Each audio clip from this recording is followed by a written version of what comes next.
ultimately Putin is staring down the world, hoping that we will blink first. But we cannot do that. Our economic sacrifices today are an investment in our and in our children's ability to live in a free and democratic world. And we must disentangle ourselves from Russian energy.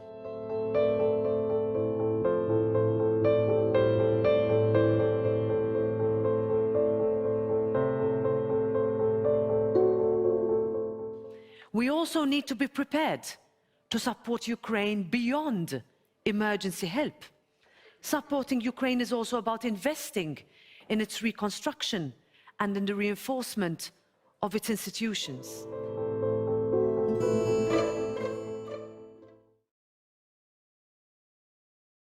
Hello, and welcome to Washington Post Live. I'm Missy Ryan, national security reporter with the Washington Post. And I'm thrilled to be joined here today by Roberta Metsola, President of the European Parliament, to discuss the war in Ukraine and the EU's role in the conflict. Roberta Metsola, welcome to the Washington Post. Thank you very much for having me. And remember, we always want to hear from you, our listeners and our audience. You can share your thoughts and your questions for guests by tweeting at Post Live. Roberta, before we jump into the news, I'm hoping that you can share for our audience just briefly what the European Parliament's role is in the conflict and how it differs from the role of the European Commission and the Council of the EU. So the European Parliament is one that brings together 705 members from all countries that are members of the European Union. And we are the legislative branch together with the Council on all laws and decisions, whether be they financial, be them on migration, on environmental matters, but also with regards to sending emergency financial assistance to Ukraine. But most importantly, I would also say that the European Parliament is what brings directly elected politicians from all countries that have shown unprecedented unanimity let's say, within an institution that is quite difficult to find that unanimity ever since the 24th of February with Russia's brutal invasion into Ukraine. The first thing we did, this was a few weeks after I got elected president of this Parliament, is to invite President Zelensky to address the Parliament, after which we would started this essence of parliamentary diplomacy and democracy, which meant that you had the President who was addressing parliaments across the world. And you see that this has been a ground-up movement of resilience, of solidarity, with the courage and the hope that we wanted to give Ukrainians who are fighting what is ultimately a war in Europe and fighting for our values and our principles. Thank you. And I want to note for our audience that your election marked a number of firsts for the European Parliament. I believe you were the youngest. You're the youngest president. You are the first EU Parliament president from Malta. And you also were the first head of a major EU body to visit Kyiv this spring. I'd like to talk a little bit about Ukraine's quest to join the EU. Late last week, the EU formally approved Ukraine's candidate status to join the bloc, and also to Moldova. Can you walk us through the next steps and what the timeline will look like for that? Well, first of all, I was talking about things that are unprecedented before. This is also something that I would not have thought possible 5, 6, even 7 weeks ago, that the European Union, with such speed and such unanimity, such collective action, come together to say that we should open our doors to Ukraine and to Moldova, and with certain conditions also Georgia. Why do I say this? Because enlargement of the European Union has always been a very hotly debated topic. There have been countries that have been eager to see the European Union enlarge, countries that have been less eager. There are countries that look at the European Union as an economic bloc, but at the end of the day, it is also a Union that has to look at energy dependence, at security, at its geopolitical strategy going forward. And that is what guided us. The European Parliament was also the first institution to welcome candidate status towards taking that decision last week. What did that message send? When I was in Kiev on the 1st of April, President Zelensky told me that 97% of Ukrainians would like to join the European Union. This means that they look to Europe as a home, and we need to answer and not leave that any door or potential for that closed. The next steps will be important. There are conditions attached. Every country has its own path. I very well remember the path that my country took to join the European Union. For some countries, it is longer than others.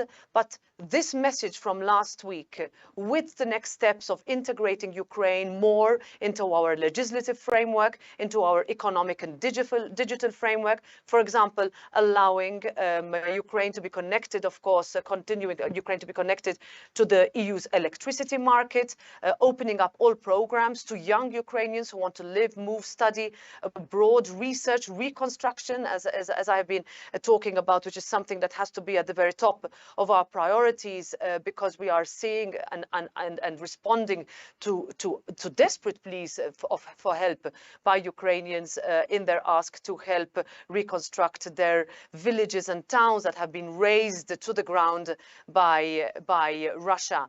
So these steps are incremental, and the European Parliament will be there at each and every step in order to ensure not only the political support, but also the financial and logistical support that we have been doing ever since the invasion. And to what extent, if any, I'm hoping you can explain for our viewers, to what extent do you think that that Ukraine being granted candidate status could alter the course of the war or potentially affect Russian decision-making as it wages war against Ukraine? Well, if we consider that Putin's original idea was to take over Kiev in 5 days, if you consider that his original idea was for NATO, because that was what was first on the table, for NATO not to expand with a specific focus on Ukraine in his movements. If you see that not only have Ukrainians bravely and courageously, also with the help of the United Kingdom, the United States, of course, besides the European Union's help in providing military and logistical and financial, but also humanitarian aid, it has also led to Finland and Sweden joining NATO.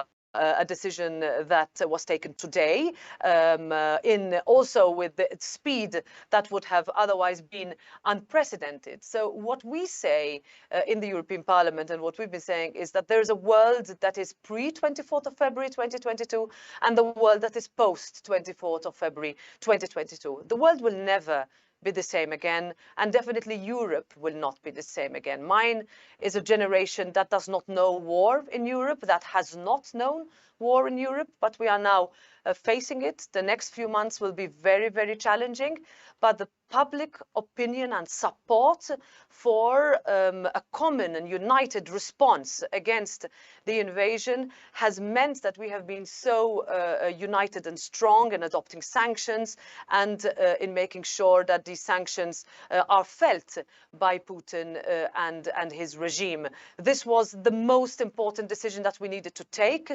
in order to target and for them to start to bite. As we also saw a couple of days ago, that the sanctions regime will also be extended to cover the military aspects in order for the impact to be felt more by Russia. For us, our target is not only for us to be uncoupled from Russia with regards to our dependence, our current dependence on Russian oil, gas and coal, but also for us to be more interdependent between us, because at the end of the day, and this is where the transatlantic alliance comes in, we have to know who to rely on, and we need to rely on democracies and not autocracies for the basic necessities for our citizens. No, and thank you for mentioning the oil and gas situation. I'm hoping to ask you about that. But first, a little bit more on the EU candidate status. it does seem that there have been varying degrees of support from some European countries for Ukraine's accession to the EU. And we had some comments recently from Portuguese Prime Minister Antonio Costa, who said that the EU risks creating quote unquote false expectations with Ukraine's bid to join the EU. And he added that the EU should look at immediate support to Ukraine instead of opening legal debates.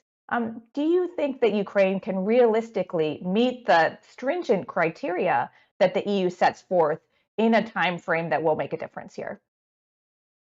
Well, all criteria have to be met. That's clear. All countries are not treated differently to others.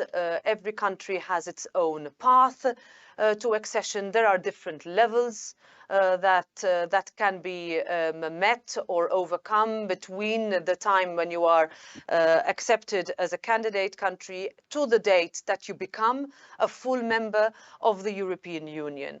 What we didn't want, and I understand Prime Minister Costa's comments to be also in this sense, is that Putin would take advantage of any potential differences between member states, whether historically or currently, in order to continue to put pressure on Ukraine, in order to continue to bomb and kill innocent civilians, which is what is happening today.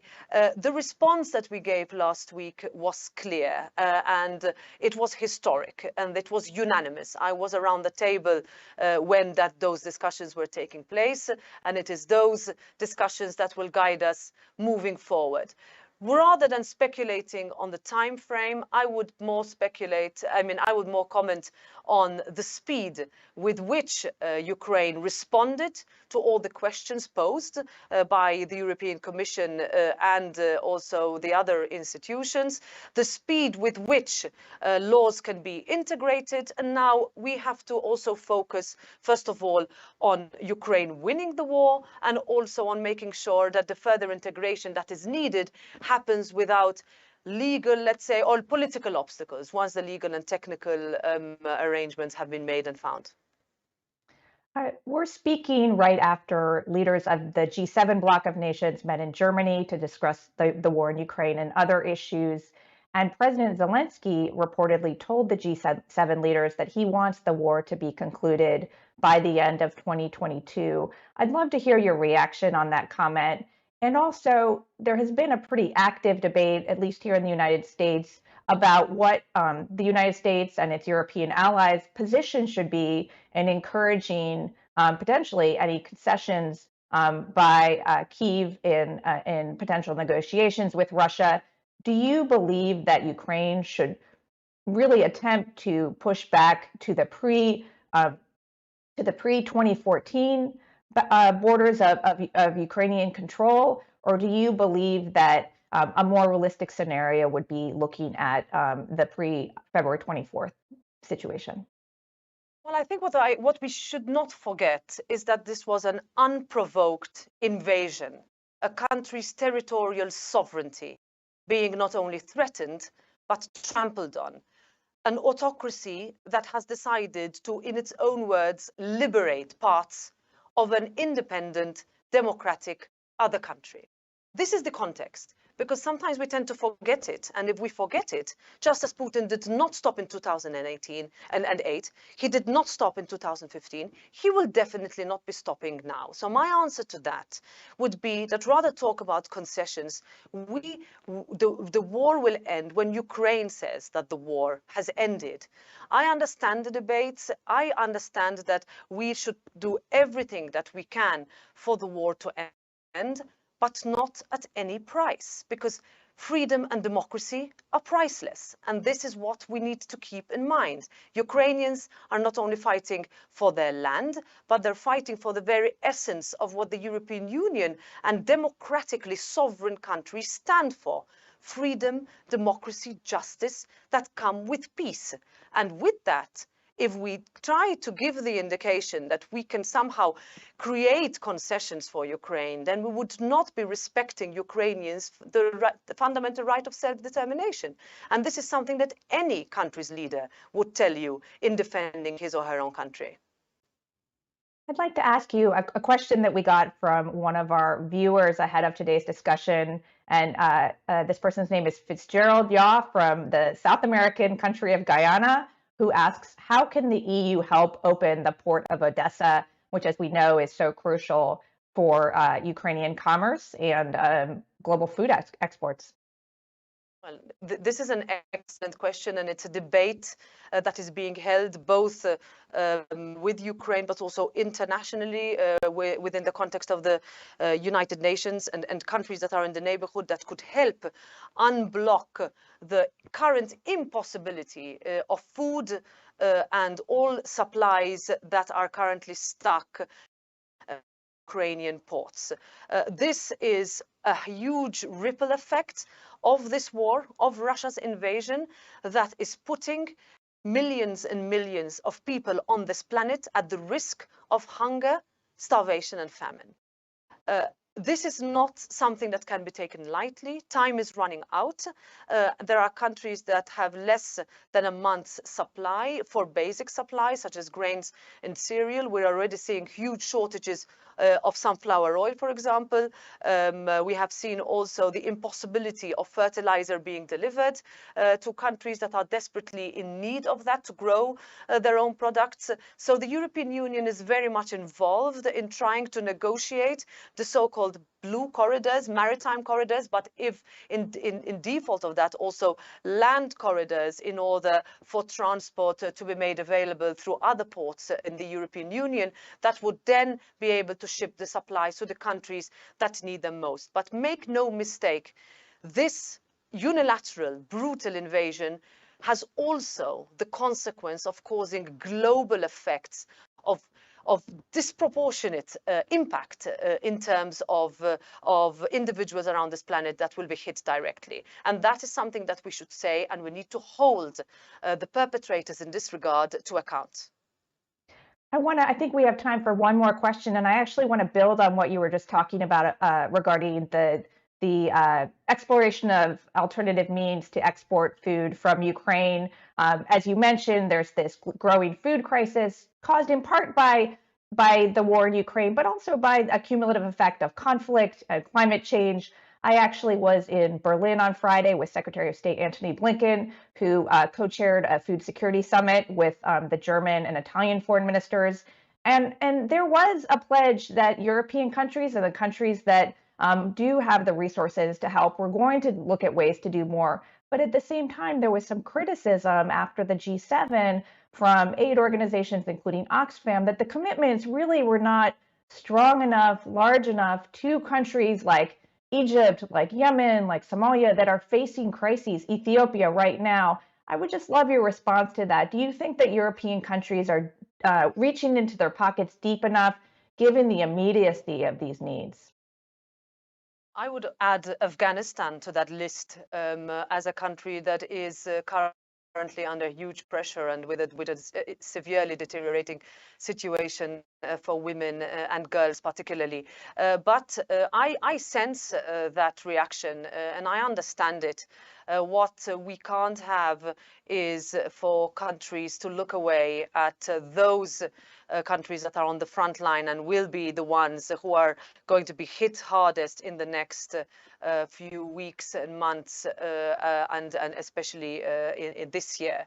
But I would also, on the other hand, also understand leaders of countries that say I have to find solutions to cushion the financial impact of rising prices and all the factors coming together with the stratospheric energy prices, potential gas cuts in the autumn, having to repower coal plants simply because it's too expensive to do otherwise, having to invest in renewables while at the same time not impacting development aid across the world. So what we also need to explain, I think, as elected representatives is also, first of all, our decisions, but also how we're going to keep also the consumers, our citizens, at the core of our decisions when we know that they are going to bear the biggest and most immediate brunt.